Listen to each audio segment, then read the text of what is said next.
കാനഡയിൽ PR കിട്ടാൻ ഇനി എളുപ്പമല്ലെന്നാണ് ഇപ്പോൾ പുറത്തുവരുന്ന റിപ്പോർട്ടുകളിൽ നിന്ന് മനസ്സിലാക്കാൻ സാധിക്കുന്നത്. LMIA അതായത് ലേബർ മാർക്കറ്റ് ഇമ്പാക്റ്റ് അസസ്മെന്റ് പിന്തുണയുള്ള ജോലി ഓഫർ ഉണ്ടെങ്കിൽ സ്ഥിര താമസത്തിന് അപേക്ഷിക്കുന്ന ആളുകൾക്ക് അധിക പോയിന്റുകൾ നൽകുന്നത് നിർത്താൻ കാനഡയിലെ ഇമിഗ്രേഷൻ ഉദ്യോഗസ്ഥർ പദ്ധതിയിടുന്നുവെന്നാണ് പുതിയ റിപ്പോർട്ട്. തട്ടിപ്പ് കുറയ്ക്കുന്നതിനും ഇമിഗ്രേഷൻ പദ്ധതികൾ സ്മൂത്താക്കുന്നതിനും വേണ്ടിയാണ് ഈ നീക്കം.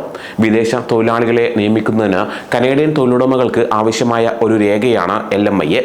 നിലവിൽ ഒരു LMIയിൽ ജോലി ഓഫർ ലഭിക്കുന്ന എക്സ്പ്രസ് എൻട്രി സിസ്റ്റത്തിൽ ഒരു വ്യക്തിയുടെ അപേക്ഷയിൽ കുറഞ്ഞത് 50 പോയിന്റുകളെങ്കിലും ചേർക്കാൻ കഴിയും.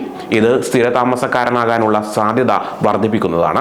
വ്യാജ ഏജന്റുമാർക്കോ തൊഴിലുടമകൾക്കോ വലിയ തുകകൾ നൽകി ചില ആളുകൾ LMIA സംവിധാനം ദുരുപയോഗം ചെയ്യുന്നുവെന്നാണ് പറയപ്പെടുന്നത്. LMIA ഉറപ്പാക്കാൻ ചിലർ $10,000 കനേഡിയൻ ഡോളർ മുതൽ $75,000 കനേഡിയൻ ഡോളർ വരെ നൽകുന്നുവെന്നാണ് പറയപ്പെടുന്നത്. എക്സ്പ്രസ് എൻട്രി സിസ്റ്റത്തിലെ ജോലി ഓഫറുകൾക്കായി ഈ അധിക പോയിന്റുകൾ സർക്കാർ നീക്കം ചെയ്യുമെന്നാണ് ഇപ്പോൾ കാനഡയുടെ ഇമിഗ്രേഷൻ മന്ത്രി മാർക്ക് മില്ലർ പ്രഖ്യാപിച്ചിരിക്കുന്നത്. ഇത് വ്യാജ LMIAകൾ വാങ്ങുന്ന ആളുകളെ നിരുത്സാഹപ്പെടുത്തുമെന്നും ഇമിഗ്രേഷൻ സിസ്റ്റത്തിന്റെ ന്യായവും സമഗ്രതയും മെച്ചപ്പെടുത്തുമെന്നും അദ്ദേഹം അഭിപ്രായപ്പെടുന്നു. കാനഡ സർക്കാർ കൊണ്ടുവരുന്ന ഈ മാറ്റം തട്ടിപ്പ് കുറയ്ക്കുമെന്ന് തന്നെയാണ് പലരും അഭിപ്രായപ്പെടുന്നത്. എന്നാൽ നിർണായക ജോലികൾക്കായി LMIAകളെ ആശ്രയിക്കുന്ന യഥാർത്ഥ തൊഴിലാളികളെയും തൊഴിലുടമകളെയും ഇത് ദോഷകരമായി ബാധിക്കുമെന്നും ആശങ്കപ്പെടുന്നുണ്ട്. LMIA പോയിന്റുകൾ പൂർണ്ണമായും നീക്കം ചെയ്യുന്നതിനു പകരം മികച്ച സ്ക്രീനിങ്ങിലാണ് സർക്കാർ ശ്രദ്ധ കേന്ദ്രീകരിക്കേണ്ടതെന്നും അവർ പറയുന്നു. LMIA ദുരുപയോഗം എന്ന വലിയ പ്രശ്നം പരിഹരിക്കുന്നതിനുള്ള ഒരു ചെറിയ ചുവടുവയ്പ് മാത്രമാണിതെന്നാണ് ചിലർ വിശ്വസിക്കുന്നത്.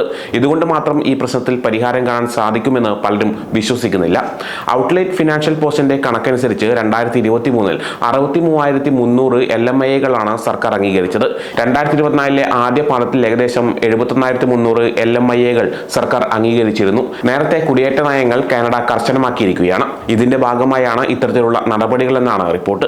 കഴിഞ്ഞ ദിവസങ്ങളിൽ ഇന്ത്യൻ വിദ്യാർത്ഥികളോട് പഠനാനുമതി, വിസ, മാർക്ക്, ഹാജർ ഉൾപ്പെടെയുള്ള നിർണായക രേഖകൾ സമർപ്പിക്കാൻ ആവശ്യപ്പെട്ട് immigration, refugees and citizenship Canada ആവശ്യപ്പെട്ടിരുന്നു. കുറച്ച് ദിവസങ്ങൾക്ക് മുമ്പാണ് സ്റ്റുഡന്റ് ഡയറക്റ്റ് സ്കീം അടിയന്തരമായി അവസാനിപ്പിക്കുന്നതായി IRCC പ്രഖ്യാപിച്ചതും. വിദേശ വിദ്യാർത്ഥികളുടെ ഒഴുക്ക് നിയന്ത്രിക്കാനുള്ള കാനഡയുടെ പുതിയ നീക്കത്തിന്റെ ഭാഗമായാണ് വിദ്യാർത്ഥികളോട് രേഖകൾ സമർപ്പിക്കാൻ ആവശ്യപ്പെട്ടത്. വിദ്യാർത്ഥികൾക്കുള്ള സാമ്പത്തിക സഹായത്തിന് അപേക്ഷിക്കുന്നതിനുള്ള മാനദണ്ഡങ്ങളും കാനഡ കുറച്ചുകൂടി കർശനമാക്കിയിട്ടുണ്ട്. 4 ലക്ഷത്തിലേറെ ഇന്ത്യൻ വിദ്യാർത്ഥികൾ കാനഡയിൽ പഠിക്കുന്നുണ്ടെന്നാണ് ഇന്ത്യൻ ഹൈക്കമ്മീഷന്റെ കണക്ക്. കാനഡയുടെ പുതിയ പരിഷ്കാരങ്ങൾ ഇന്ത്യൻ വിദ്യാർത്ഥികൾക്കിടയിൽ കടുത്ത ആശങ്ക സൃഷ്ടിച്ചിരിക്കുകയാണെന്നാണ് ടൈംസ് ഓഫ് ഇന്ത്യ റിപ്പോർട്ട് ചെയ്യുന്നത്.